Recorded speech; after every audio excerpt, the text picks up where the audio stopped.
আল্লাহ রাব্বুল আলামিন বলেছেন, ওয়ামা মিন দাব্বাতিন ফিল আরদি ইল্লা আলাল্লাহি রিজকুহা।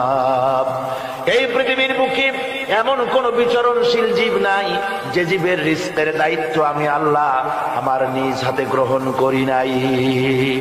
সব জীবের রিজকের চাবি আমার হাতে। কার হাতে? তাহলে ভয়টা কিসের? আপনার একটা পেট, তাই নিয়ে এত চিন্তা।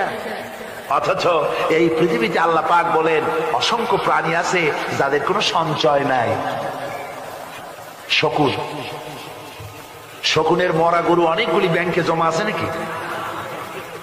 কবে কোথায় একটা মরা গরু পাইছে আর খোঁজ নাই, খবর নাই। ওগুলা কি না খাইয়া মরতে দেখছেন রাস্তায় পথে ঘাটে? সুবহানাল্লাহ। অসংখ্য প্রাণী এভাবে দুনিয়া আছে।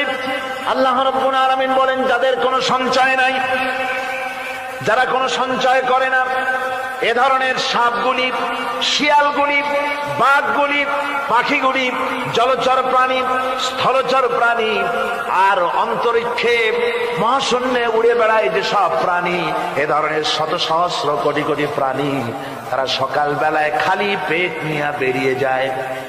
খালি পেট নিয়ে সকাল বেলায় বেরিয়ে গেল, আবার সন্ধ্যায় যখন বাসায় ফেরে সমস্ত প্রাণীগুলির পেট আল্লাহ রাব্বুল আলামিন ভরে দেন। সুবহানাল্লাহ। একটা প্রাণীও খালি পেটে বাড়ি ফেরে না। সুবহানাল্লাহ, সুবহানাল্লাহ। অথচ তাদের কিন্তু জন্ম নিয়ন্ত্রণের ব্যবস্থাও নাই।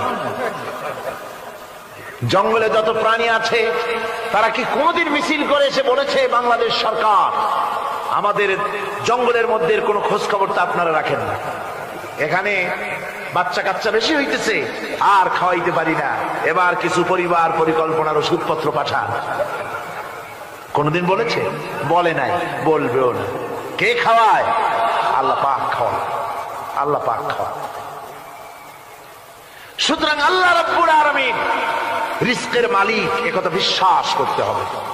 সেই বিশ্বাসের অর্থ এই নয় যে আপনি চুপ করে বসে থাকবেন আর ফেরেশতারা রান্না করে আপনারে রূপচাঁদা মাছ খাওয়াই দিয়ে যাবে, এরকম বিশ্বাস করতে হবে, কাজ করতে হবে।